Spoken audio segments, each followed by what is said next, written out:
Amigos do esporte, aqui é o Thiago Santa Bárbara, treinador de futebol, e nós iniciaremos mais uma live sensacional do circuito de lives Série A. Você é o nosso convidado especial. Vamos juntos nessa caminhada.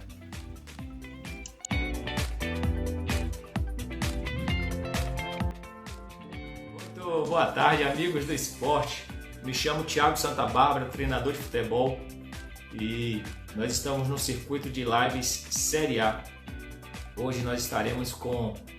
Para as pessoas, nós vamos conversar hoje com o Lucas Grilo, que é treinador do Esporte Clube Vitória no futebol feminino, e hoje nós bateremos um papo sobre justamente essa evolução do futebol feminino.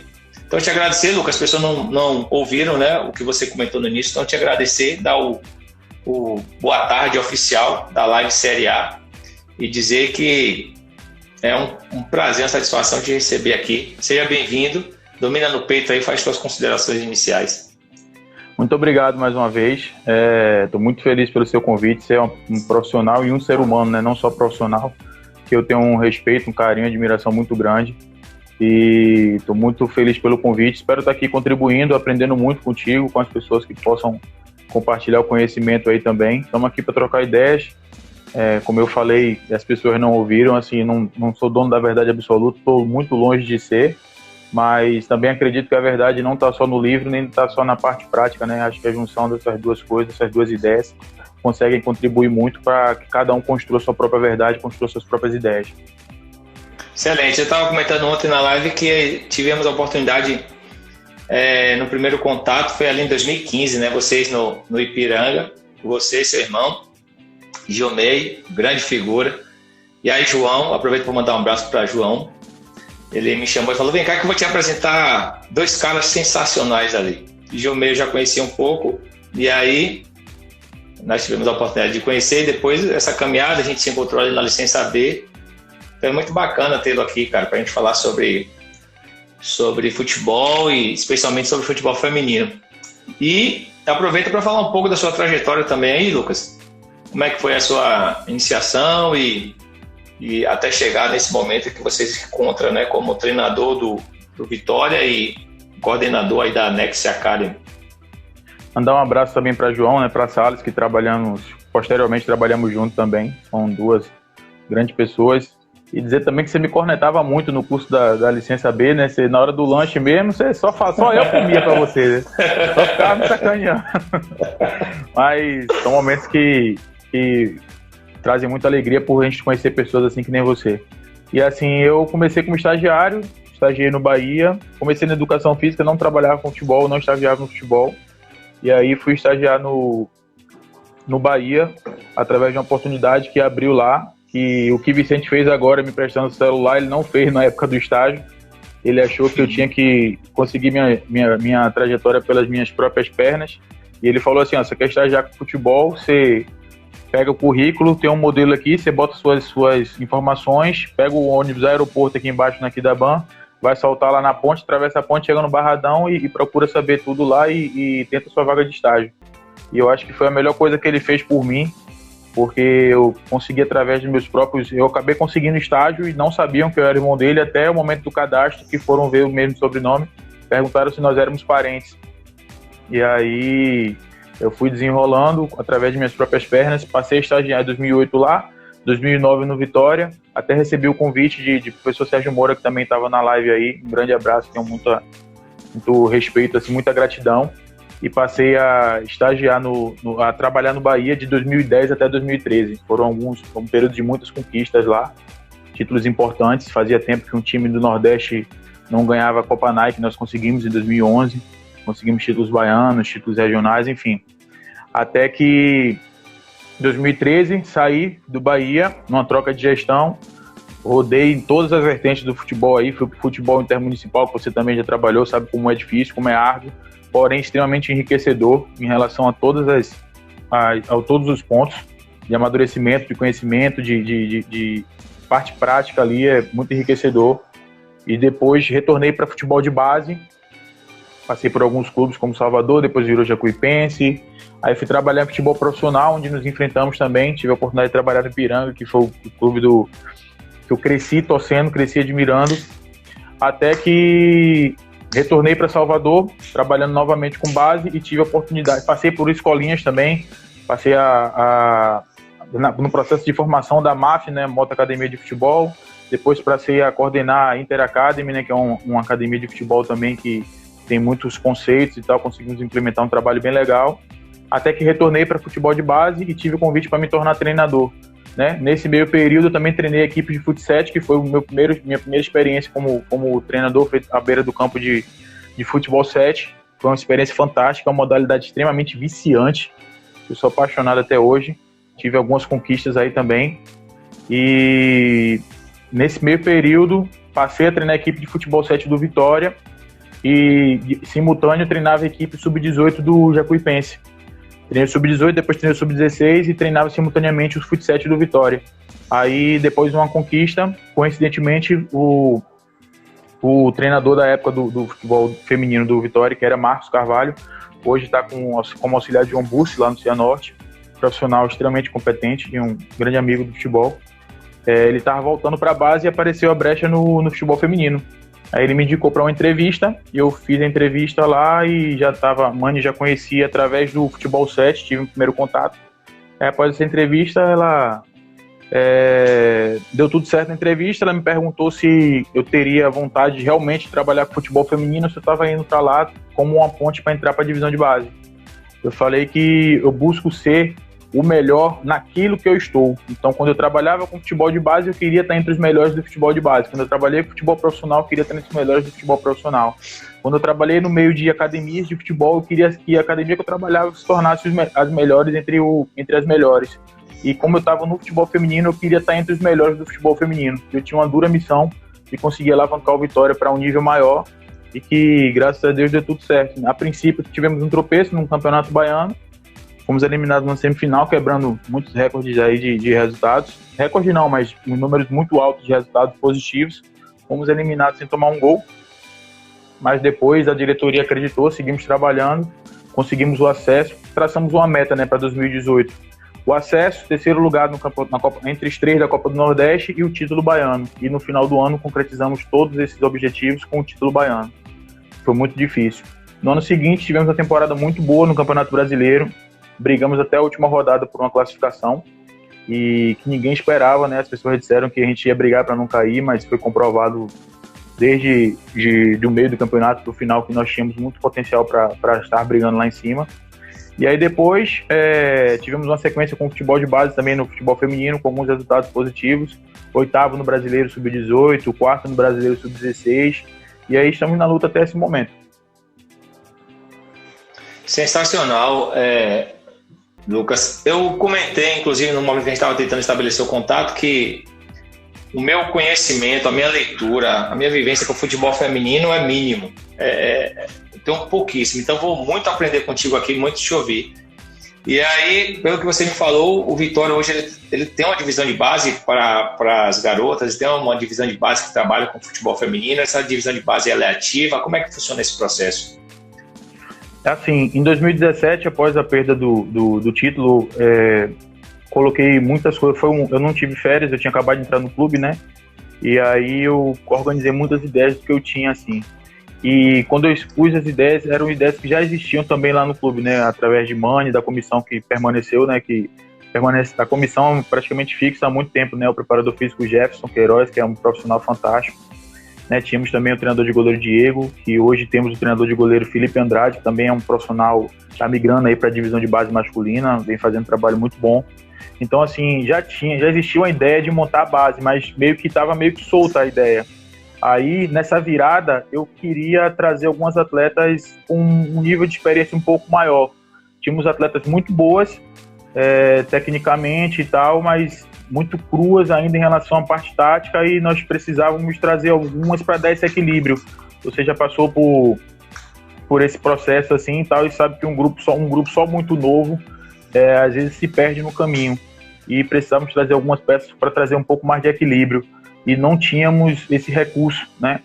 Aí a minha ideia foi, não podemos brigar de igual para igual se a gente não consegue contratar de igual para igual. Mas como o projeto não era a curto prazo, a minha ideia partiu dessa situação, né? Juntou com a ideia das pessoas que já estavam, da gente formar atletas com o nosso perfil, com a nossa linha de trabalho, com um perfil do Vitória, para que, claro que se espelhando no futebol masculino, né, por exemplo, lateral, eu fui contratar uma lateral, ela me disse que só defendia, que deixa o lado esquerdo para atacar. Aí eu falei assim, mas não existe. Historicamente, os laterais do Vitória, eles atacam, né? São exemplo de Rodrigo, de Júnior, Apodi. Historicamente, os laterais do Vitória atacam. Então, a gente tem que procurar seguir aquele mesmo espelho. Mostrei um pouco disso. A gente foi procurando formar atletas das que nós tínhamos e trazer atletas com esse perfil. Aí a ideia partiu do seguinte, se a gente trouxer, já que o trabalho é a longo prazo, se a gente pegar atletas, formar aqui, como essas que nós temos nas mãos, que tem muita qualidade, daqui a 2, 3 anos, a gente não vai precisar estar investindo para contratar. A gente vai ter as atletas aqui com as nossas ideias e vai ficar muito mais fácil de aplicar o trabalho. Aí, a partir disso, nós tivemos um consenso, organizamos as ideias e fizemos uma peneira. E a partir dessa peneira de 2018, nós montamos a divisão de base. E até hoje vem colhendo frutos aí. No Nordeste, acho que nós somos a equipe com mais convocações para a divisão de base. Tivemos 4 convocadas de uma vez só para a Sub-17. Já tivemos 3 ou 4 para a seleção Sub-20. Então, assim, não sou responsável disso sozinho, é todo um processo de trabalho, claro, mas nós começamos isso em 2018 e hoje vem se consolidando. E alguns atletas também que já foram para outras equipes, né? Jogamos competições fora, outras equipes se interessaram e acabaram fazendo o convite e levando para dar seguimento na formação por lá. Bacana, cara. Como é trabalhar com o universo feminino? Você que já vivenciou aí divisão de base, trabalhar com homens, trabalhar com profissionais, como é trabalhar no universo feminino, cara? Sabendo que tem, obviamente, todas as características, né, que diferenciam as mulheres, essa questão hormonal, a questão de adaptação. Como é esse universo feminino? Fala um pouco pra gente. Thiagão, vou te falar, acho que foi a experiência, profissionalmente, foi a experiência mais fantástica que eu já vivi na minha vida, assim, sabe? Porque eu não tinha noção nenhuma. Quando eu recebi o convite para entrevista, nem tinha dado certa entrevista, não tinha tido ainda. Eu parei assim, eu me fiz a mesma pergunta que você está fazendo. Cara, como é isso, velho? E é uma coisa que, para ser bem sincero, não tinha nem lido nada sobre. Só via as notícias ali de destaque, né? A gente só vê as notícias de destaque. E aí eu fiquei ali, até na viagem que eu tive com o Brasileiro Futsal, antes mesmo de assumir a equipe, eu fiquei a viagem toda lendo sobre e tal, pesquisando e tal, entendendo a história.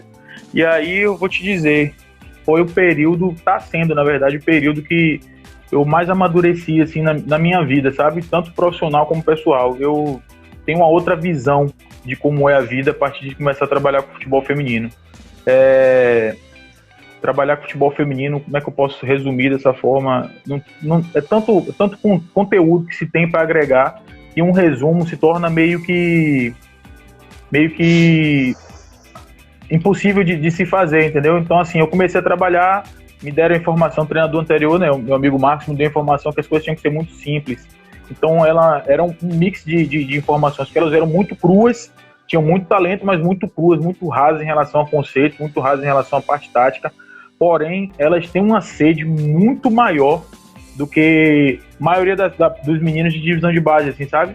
A maioria dos meninos de futebol profissional, assim, é uma sede muito grande pelo conhecimento, uma sede muito grande por aprender, uma obediência muito grande, sabe? Pra você ter ideia, a obediência é tão grande que eu estava trabalhando com a volante que eu falei assim, sua função prioritariamente vai ser dar cobertura para as meias aqui, eu quero que vocês a gente dê liberdade para nós atacarmos com uma determinada quantidade de atletas e termos uma determinada quantidade de atletas aqui fixas para defender.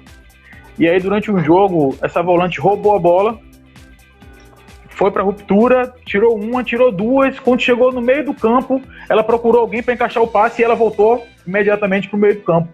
Por tanta obediência à ideia que eu tinha passado, sabe? Ela tinha um campo todo para percorrer, para chegar mais próximo do ataque, mas como eu coloquei ali que ela tinha que... A ideia principal dela era defender, ela abraçou aquilo ali, eu tive que desconstruir. Foi toda uma situação para desconstruir, sabe? Você ter ideia de quanto obedientes, assim, elas são aquilo que é proposto, quando elas acreditam, assim, na ideia, sabe? Então, assim, fora isso, o maior desafio que tive foi 2 desafios muito grandes, que foi fazer com que elas se tornassem, tivessem a visão profissional da coisa, porque se exigia muito, eu quero que o futebol feminino seja tratado como profissional, mas muitos atletas que nós convivíamos não agiam dessa forma, sabe? Tinha muita coisa de vestiário, muita coisa de treino. Então, depois que elas passaram a entender que precisavam se comportar um pouco mais, que o respeito via de dentro para fora, passou a ter uma evolução muito grande. Isso refletiu muito no campo. E a outra dificuldade que eu tive foi sobre o preconceito que elas enfrentam muito, que muitas vezes esse preconceito vem de dentro de casa. Não em todos os casos, né, mas acontece também. Então, enfrentam preconceito em casa, dos próprios familiares, enfrentam preconceito nas ruas até chegar o clube, enfrentam preconceito nos jogos, vindo da arquibancada, enfim. Então, depois que eu passei a conversar com uma por uma, pós-treino, eu ficava chamando 1 ou 2 atletas, entendendo um pouco a vida de cada ali. A partir desse momento, eu comecei a entender um pouco mais como era lidar dessa forma, como era lidar com isso, e passei a evoluir dentro do campo também o meu trabalho, porque eu tinha uma relação um pouco mais próxima com elas. Então, quando você conhece a pessoa que você está trabalhando mais a fundo, você consegue extrair mais dela e você consegue contribuir mais para ela. Então, eu acho que tentei fazer um resumo de como é trabalhar com futebol feminino para mim. Não foi bem um resumo, não ficou bem sucinto assim, mas é porque tanta coisa, tanta informação que se tem, que não tem, infelizmente, como resumir. Mas tem sido uma experiência fantástica, muito enriquecedora, e eu só tenho a agradecer por ter tido essa oportunidade de estar vivenciando isso até hoje. Show! Muitos profissionais na live, né? Agradecer a presença de todos. O professor Sérgio Moura, eu não conheço pessoalmente, né? Mas as referências são as melhores, todo mundo fala bem. Do professor Sérgio Moura, ele colocou o seguinte: na verdade, ele trouxe uma pergunta, né? O que mais prejudica o futebol feminino no Brasil? Preconceito, incentivo, apoio das federações ou projeto de futuro para os participantes? Professor Sérgio Moura, grande abraço. Acabei de citar aqui, falar a gratidão que tenho por ti. Eu acho que é uma soma de todos esses pontos aí que o senhor fez a interrogação. Vai um pouco de cada coisa aí. E também acrescentaria o que eu falei no começo da minha fala anterior, que é algumas atletas agirem de maneira um pouco mais profissional. Porque, vou dar um exemplo da minha carreira. Quando eu fui treinar futsal também é no esporte amador, e chegou lá pós-jogo, era muito comum os atletas, junto com as comissões, sentarem para beber num barzinho que tinha atrás do campo principal das competições. E aí os atletas me convidavam para participar de churrasco e bebida, e uma coisa que eu falei assim, não posso fazer isso. Aí o pessoal não entendia o porquê. Eu falei assim, porque assim, eu sou um profissional do futebol, independente do ambiente que eu esteja.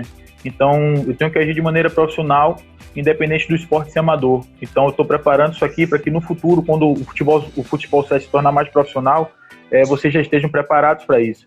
Então, um pouco desse profissionalismo que faltava em muitas meninas, que hoje está se tornando cada vez mais raro. Graças a Deus, as meninas estão muito mais profissionais.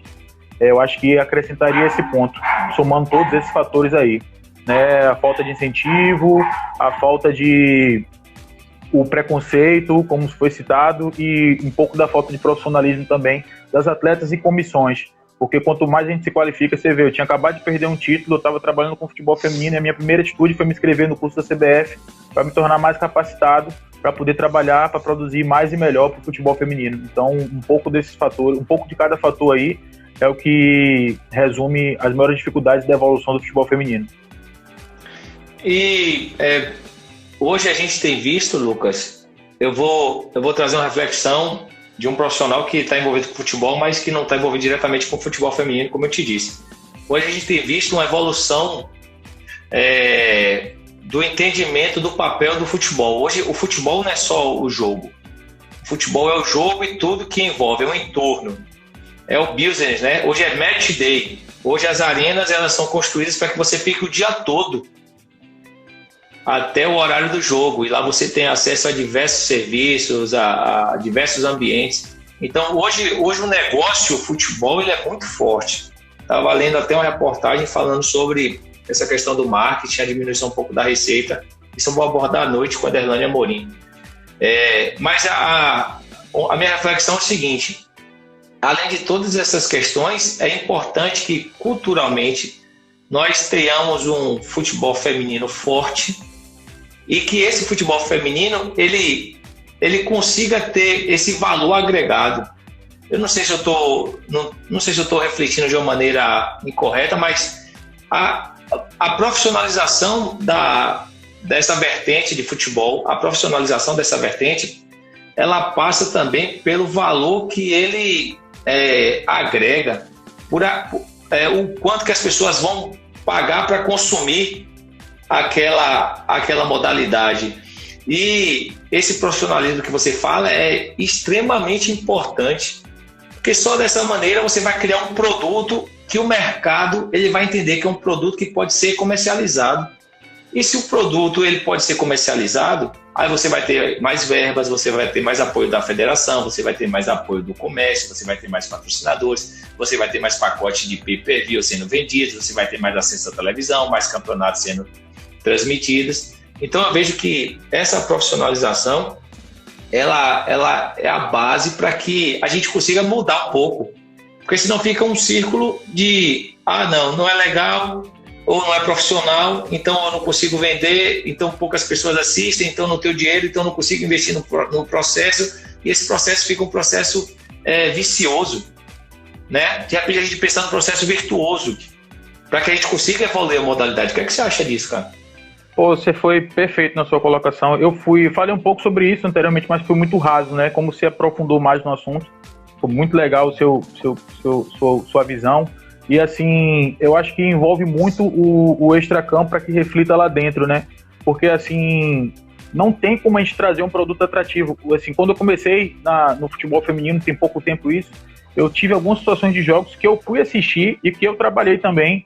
Você ter ideia de que torcida falava muitas coisas para as meninas dentro do campo, e pior do que falar as coisas de fora para dentro era as meninas durante um jogo responder, sabe? Parar para responder. Então são situações que não cabiam aquilo ali.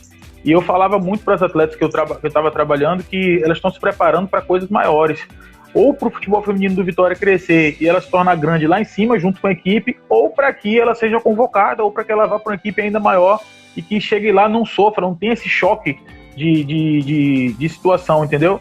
Então, assim, tem 2 pontos esse profissionalismo. Eu convidava amigos meus para poder assistirem jogos, e muitos colegas de profissão, colegas nossos de profissão, davam risada. Pô, mas futebol feminino, pô, como é isso e tal? Sabe aquele tipo de piada sem graça e tal, que eu corrigia, assim, e via algumas situações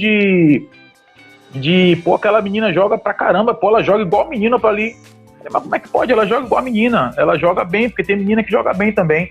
Então, esses meus amigos, os mesmos que faziam, que achavam engraçado a situação, ou porque tinham uma outra visão do futebol feminino, após assistir os jogos da nossa equipe, passaram a assistir não só a nossa equipe, como algumas outras equipes que também se tornaram muito qualificadas. Então, para a gente envolver, ter todo esse entretenimento, como você falou, nós temos que produzir um bom jogo. Como é que a gente vai fazer toda uma organização por fora? Né, você falou sobre o match day, né? Engraçado que a gente dava muito esse termo. Eu trabalhei nas Olimpíadas também e tinha muito esse termo do match day. Eu passei a entender o jogo de outra forma, né? E aí você vai fazer todo um evento, toda uma organização, as pessoas de fora do campo fazer toda uma organização para confortar bem ali as famílias, as pessoas, para passarem o dia ali. E quando chegar na hora do jogo, vai todo mundo correndo atrás de uma bola, um jogo totalmente desorganizado, um jogo totalmente sem padrão. Então as pessoas vão ali uma vez, ou irão retornar quando não tiver nada para fazer. Mas se você for construir um futebol bem jogado, um futebol vistoso, um futebol realmente com ideias claras, as pessoas vão passar a entender que o jogo é jogo, que futebol é futebol, independente se jogado por mulheres ou se jogado por homens. E quanto mais bem jogado for, mais pessoas você vai conseguir atrair. E se consegue atrair pessoas, você consegue... É esse ciclo, né? Essa escada que vai subindo. Você consegue atrair pessoas, você consegue atrair público. Se você consegue atrair o público, você consegue vender mais, você consegue atrair patrocínios, você consegue melhorar a remuneração. Então, um depende do outro, né? Agora, eu acho que a base de tudo é construir um jogo bem jogado, para que as pessoas tenham prazer de assistir. E a partir disso, por isso que eu falei, o profissionalismo tem que vir da gente. Então, das atletas e comissão, para que a gente consiga atrair um melhor olhar da diretoria, para que a gente consiga atrair um melhor olhar da torcida, dos torcedores, para que a gente consiga atrair um olhar dos investidores, e aí o futebol feminino seguir crescendo. Eu fiquei muito feliz com sua visão aí, foi bem interessante. Legal, Lucas. Espero ter respondido também. Não, a reflexão é essa. Lisandra, que inclusive estava como analista de desempenho aqui no profissional do Fluminense, e faz um excelente trabalho, ela é muito envolvida também com essa questão do futebol feminino. Ela coloca o seguinte, né? Ela traz uma seguinte pergunta: como o professor Grilo avalia o processo de implantação e investimento nas categorias de base feminina. E para além disso, né, eu entendo que o ambiente competitivo ele é necessário para a evolução da modalidade e especialmente a evolução do praticante dessa modalidade, né? Então, eu fico me perguntando assim, quais as competições que nós temos no futebol feminino de base para poder ajudar na evolução, né, dessas praticantes, para que você tenha um processo de formação robusto e assim essa atleta ela possa performar bem no profissional. Então, eu emendei essas duas questões para que você possa falar para a gente aí, Grilo. Assim, dá o exemplo do Vitória, né? Que é o que nós estamos hoje. No Vitória, nós não tínhamos recurso para montar a divisão de base. Foi uma ideia nossa e uma briga nossa, entendeu? Então, assim, nós tivemos que montar, iniciar, porque a gente via muitas meninas jogando em projetos, muitas meninas que iam jogando em outros lugares, saíram de suas casas para jogar em outros bairros, e a gente pensou, caramba, a gente precisa fazer. E se elas têm a disponibilidade para jogar em outros lugares, por que elas não poderiam jogar aqui para ter um ganho ainda mais de conhecimento, uma evolução ainda mais da parte técnica, um conhecimento da parte tática, de uma vivência um pouco mais profunda do futebol realmente, né? E aí nós montamos da forma que dava para montar, né? Não tínhamos muito investimento, mas a briga sempre foi muito grande. Então, assim, você chega para ver o treino da base hoje, elas vestem o mesmo material da equipe principal, entendeu? Então, é uma coisa que é básica, pode parecer básica, mas muitos clubes profissionais não agem dessa forma também, entendeu? Então, tem todo um suporte, material separado, a quantidade de bolas separadas, as garrafas, enfim, a estrutura básica que a gente tinha condições de dar, nós demos para isso. E nós também temos muita compreensão das dificuldades que elas enfrentam para chegar até lá. Eu acho que quanto mais investimento a gente puder fazer na base, a gente pode colher ainda mais à frente. Mas tem algumas coisas que a gente enfrenta também, Elisandra, mandando um abraço para ela também, que é uma pessoa extremamente inteligente. Por exemplo, a gente formando algumas atletas agora e algumas equipes com uma estrutura um pouco maior vieram e levaram. Então também a gente entende a dificuldade de alguns clubes de querer investir na base, porque não tem como amarrar ali aquela situação, sendo que antes mesmo delas chegarem na equipe principal, elas correm o risco de ir para outras equipes, entendeu? Então acho que um pouco desse receio ainda existe de algumas equipes de investirem na base do futebol feminino, ainda existe um pouco disso. Sobre a outra, desculpa, eu perdi um pouco da sua pergunta que você fez na sequência. Já foi implantação e investimento e justamente essa falta de competição, esse ambiente competitivo para a evolução das jogadoras. Perfeito. A CBF tem movimentado muito. Em alguns estados já tem o estadual de sub-18, sub-16, se não me engano. Alguns estados têm, o Rio Grande do Sul tem, São Paulo tem. Eu não sei exatamente todos os estados que têm essas competições estaduais. Oi? Rapidamente, você falou em 16 e 18, não segue não as categorias do masculino, 15, 17 e 20? É diferente? Eu posso estar falhando com relação aos estaduais, mas eu creio que seja 16 e 18 também. Agora, a nível nacional, os brasileiros são 16 e 18. São 16 e 18. Tem algum motivo? Também tem um link também com as seleções de base, né? Que são as seleções sub-17 e sub-20. Creio eu que seja muito desse vínculo assim para estar formando jogadoras mais próximos ali da convocação e tal, dando oportunidade para isso. Mas também tem outras competições, né? Que é a Copa do Desenvolvimento, que é sub-14, sub-16, salvo engano. E esse ano teve a Copa Nike, teve a primeira Copa Nike feminina também. A Copa Nike, me perdoe, mas eu não sei exatamente o ano. Eu acho que foi sub-17. Não sei exatamente o ano, a categoria. Mas tem algumas competições movimentadas pela CBF, incentivadas pela CBF, com alguns outros patrocínios também que têm sido bem interessantes para a formação, né? Porque não adianta só jogar, por exemplo, os outros estados, elas jogam muitas competições, né? Estaduais, muitas competições regionais ali e tal.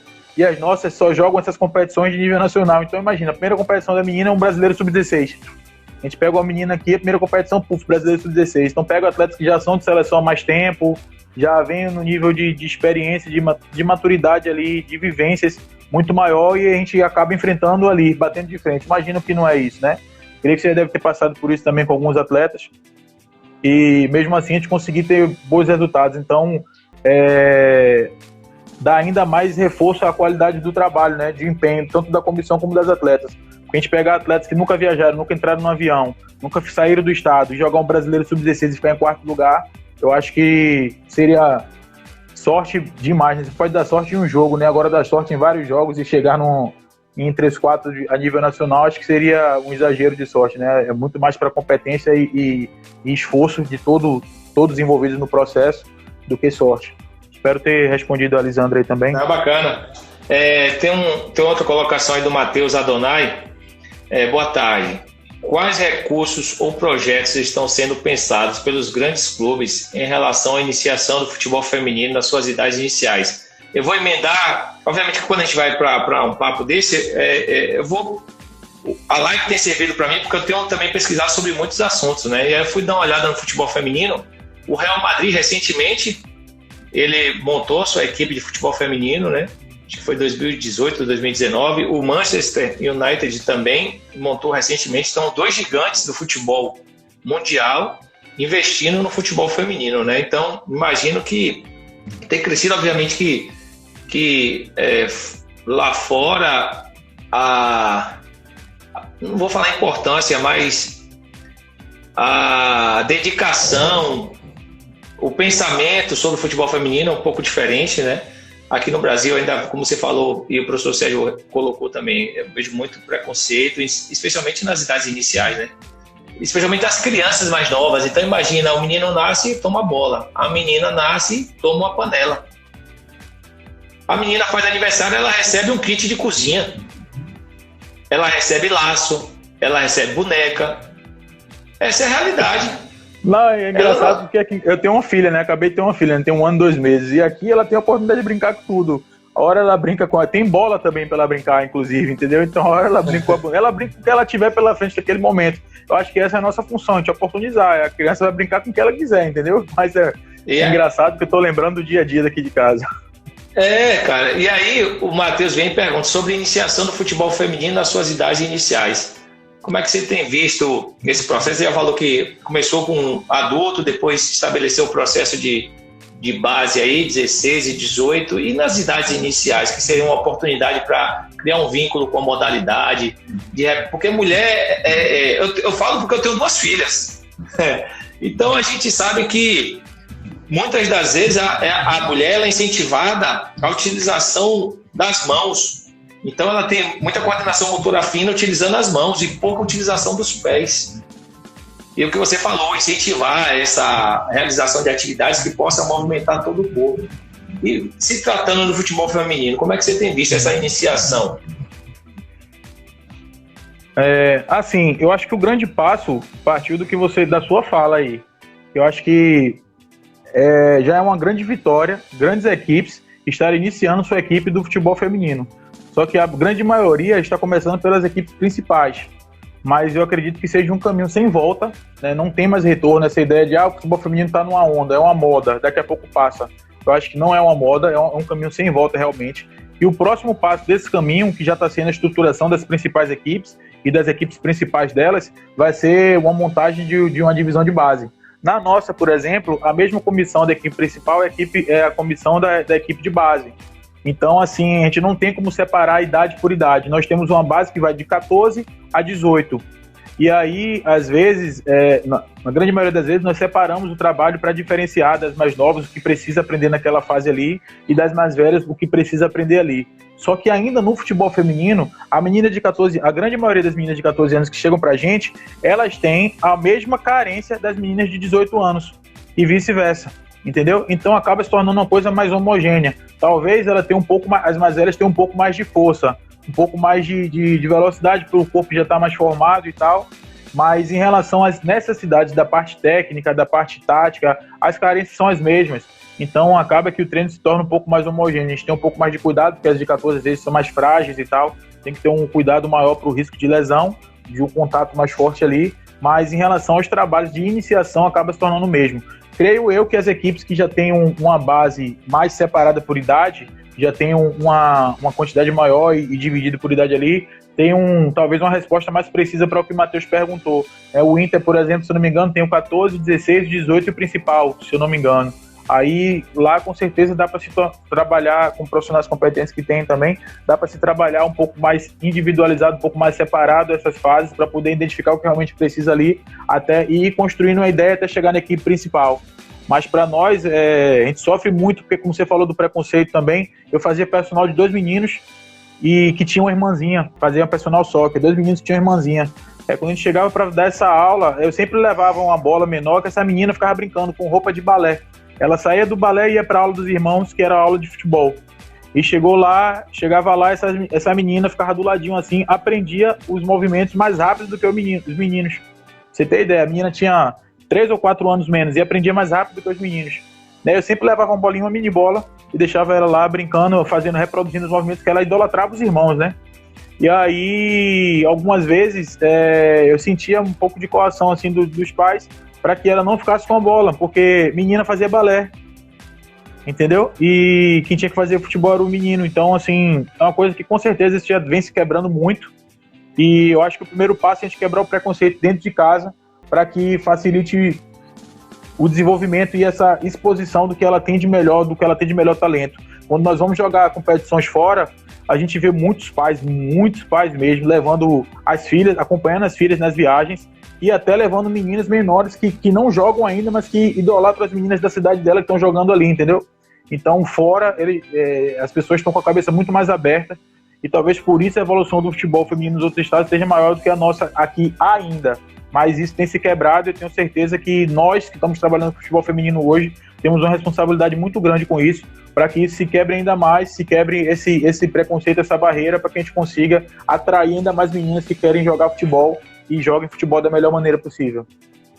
Show, agradecer a presença de todos que estão aqui conosco, todos que estão mandando pergunta, participando. Muito obrigado. A Lisandra colocou cenários distintos, eu concordo, por isso que eu fiz a ressalva no início. O Maldi, ele traz o seguinte: o Manchester fez de vez o investimento, o Real Madrid não. Ele fez uma parceria que acaba este ano e em 2021 virá totalmente Real Madrid, vai se tornar totalmente Real Madrid. É uma forma de início, né? O Bahia fez uma parceria com o Lusaka, salvo engano, e depois assumiu, né, o processo como um todo. Então é uma possibilidade de iniciar os trabalhos, né, Lucas? E nós torcemos para que tenham mais equipes que iniciem esse trabalho, principalmente aqui na Bahia. Tem o Lusaka que vem fazendo trabalho também há muito tempo, vem formando meninas ali, revelando meninas muito talentosas e tal.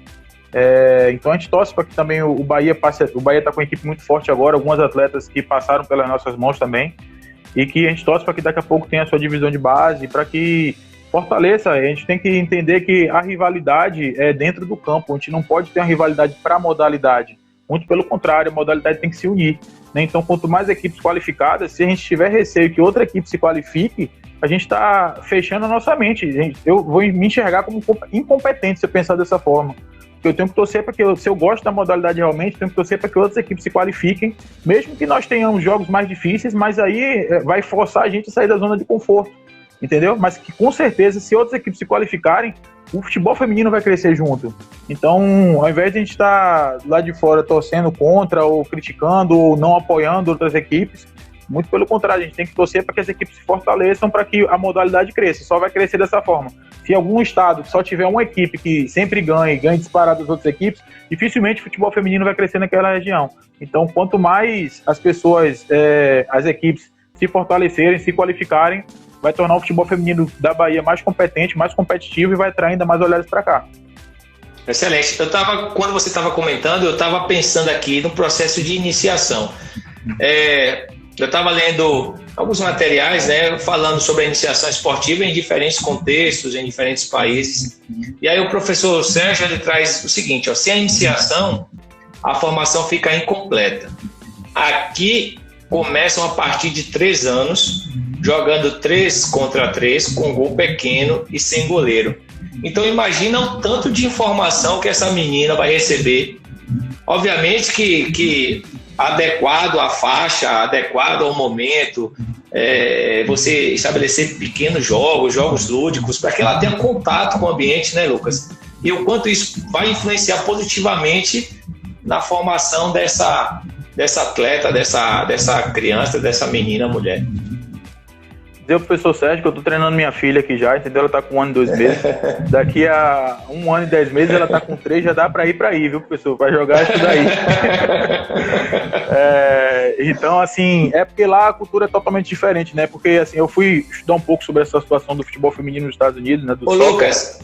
Oi? Ah, certo, pronto. Só queria saber onde é que o professor Sérgio estava. Ele está nos Estados Unidos, né? Isso, é.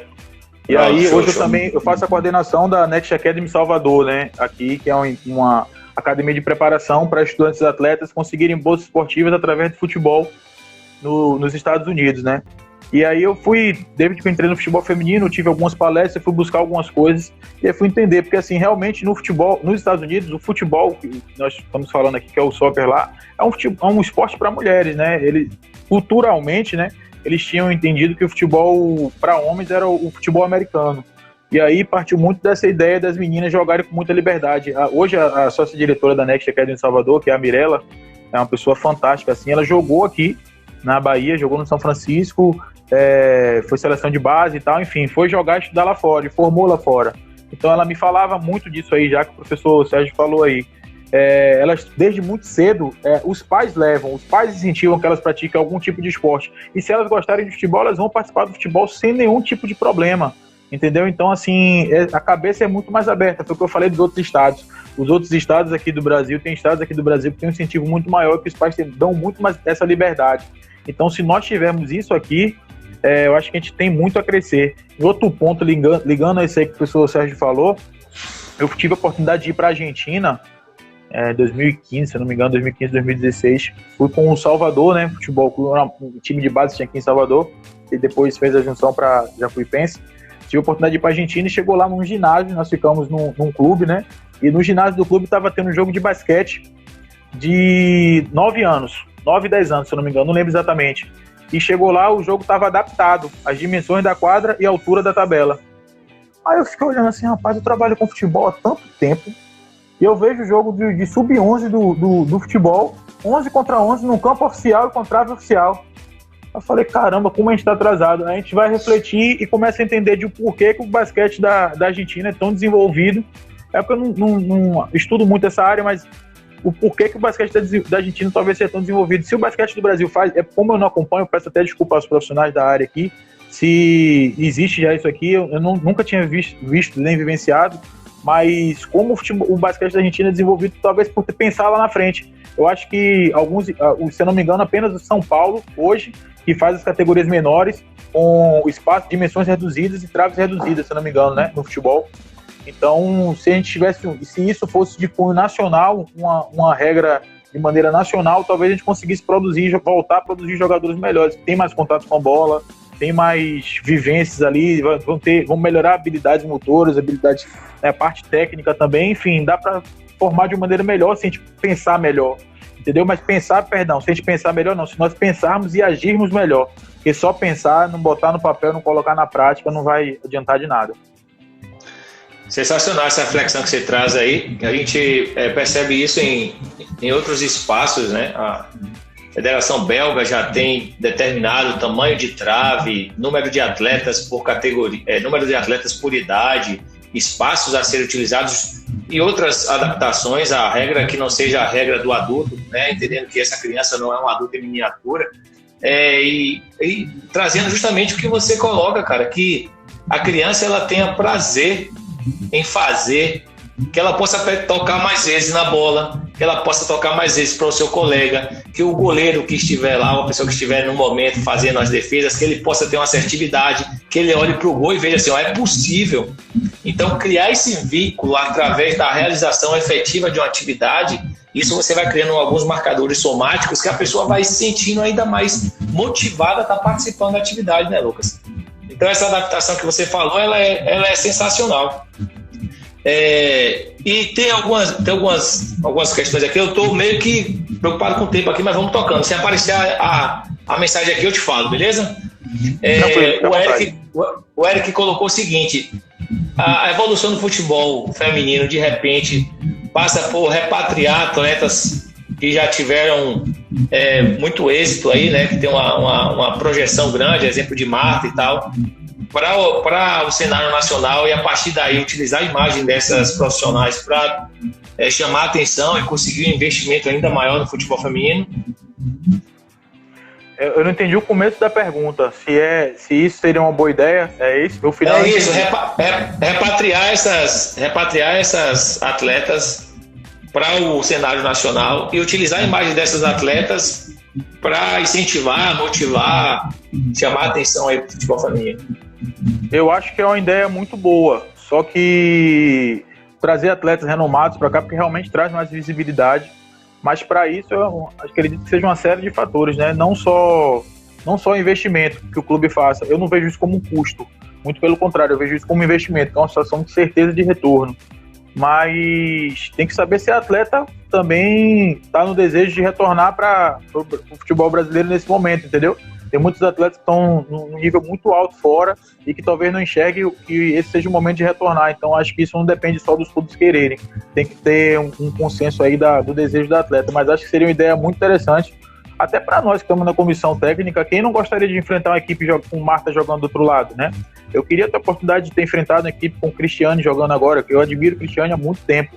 Né? Nós jogamos contra o Kinderman 2 vezes, tive a oportunidade de ver Bárbara, a goleira da seleção de muito tempo, jogando contra. Então, assim, não são só as atletas. Engraçado que a gente foi jogar na estreia contra o Kinderman e as meninas passando para o aquecimento e vendo Bárbara ali e meio que querendo cumprimentar a Bárbara durante o aquecimento dela, entendeu? Então, assim, é uma coisa, essa pureza é algo extremamente interessante. Né, é algo interessante. Então, assim, até para nós também, eu também queria enfrentar grandes atletas, né? É uma coisa que motiva realmente. A gente não trabalha para pegar equipe, jogar contra equipes que a gente só tem a possibilidade de ganhar e ganhar de placar elástico. Muito pelo contrário. A gente trabalha, eu pelo menos, entendo que eu planejo meu trabalho para enfrentar grandes equipes. Se vamos ganhar, vamos perder, vamos empatar, é uma consequência do que vai acontecer lá dentro. Mas jogar contra grandes equipes é sempre mais motivador. Show. O Revinho, ele coloca assim, na sua visão, o que falta para o futebol feminino deslanchar para chegar próximo ao nível do masculino? Uma vez que a tendência é melhorar cada vez mais.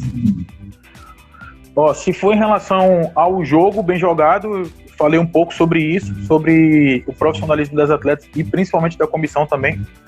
Travou aqui, eu não sei se você conseguiu me ouvir, eu vi sua imagem travada. Pode seguir. Pronto, então assim, eu acho que a qualificação dos profissionais em todos os âmbitos seria o ponto-chave para a gente qualificar ainda mais também, dar uma resposta melhor dentro do campo. E talvez a gente não consiga, talvez não, com toda certeza, fisicamente, a velocidade do jogo, a gente não consiga chegar perto do masculino, mas a gente consegue trazer um jogo mais veloz, sim, mais intenso, sim, mesmo trabalhando com mulheres. A gente consegue trazer no nível delas, elevar ainda mais o nível delas, acho que a gente consiga fazer isso. Sensacional, cara. Agradecer a presença de todos os amigos que estão aqui conosco, muitos profissionais de futebol. É uma turma muito bacana estar aqui. A gente fica até com receio de citar o nome e esquecer, né? Mas eu vou mandar um abraço. Aí, Lucas, a gente tem 30 segundos agora, cara. Recebi a mensagem. Manda ver nas tuas considerações aí. Eu queria agradecer pra caramba. O tempo fica realmente muito curto e poderíamos ficar falando aqui sobre futebol o dia todo, como a gente tinha brincado. Que resolva da melhor maneira possível. Também um abraço a todos os meus amigos profissionais de futebol que estão aí conectados, também profissionais de futebol e meus amigos pessoais também que estão conectados aí. Um abraço a todos. E, Tiagão, agradecer mais uma vez o convite. Fiquei muito feliz realmente quando recebi seu convite. Espero ter contribuído, espero ter respondido as perguntas das pessoas que as fizeram, e obrigado também pelo nível de conhecimento que eu sempre agrego quando converso com você, né? Então, sua visão é sempre fantástica, Série A, né? Nível Série A. E muito obrigado por todo esse conhecimento e um grande abraço a todos aí que assistiram, espero ter contribuído da melhor maneira possível. Tá, pessoal, eu agradeço ao Lucas, muito conhecimento também, cara fantástico. E um papo bacana, né, cara? Acho que isso é sensacional. À noite nós teremos o presidente do Vitória da Conquista, Derlane Amorim. Agradecer a presença de todos vocês, fazer um convite aí para o professor Sérgio. Hein, Lucas? Será que ele topa fazer uma live comigo? Para falar dessa experiência dele lá. Conhecimento então, vai ser aí, viu? Se você vai falar em inglês ou em português, você vai decidir, mas conhecimento tem aí, viu? Vou dar um abraço também à pessoa, a Ederlane, né? Eu tive a oportunidade de trabalhar lá no Conquista também, foi um tempo curto, mas foi uma oportunidade fantástica, assim, e é um ser humano e um profissional que respeita os profissionais que trabalham com ele também, então um grande abraço à Ederlane aí, que tenha muito sucesso na live. Show! Amigão, fica com Deus, se cuida, em breve estaremos juntos aí para te dar um abraço ao seu irmão, tá bom? E que a gente consiga, na medida do possível, né, guardar das devidas proporções, guardar dos devidos cuidados, retomar as nossas atividades, que eu sei que está todo mundo aí ansioso por, inicialmente, tratar dessa pandemia e depois a gente conseguir retomar as nossas atividades, tá bom, amigo? Valeu, brigadão. Fica com Deus aí, um grande abraço. Tchau!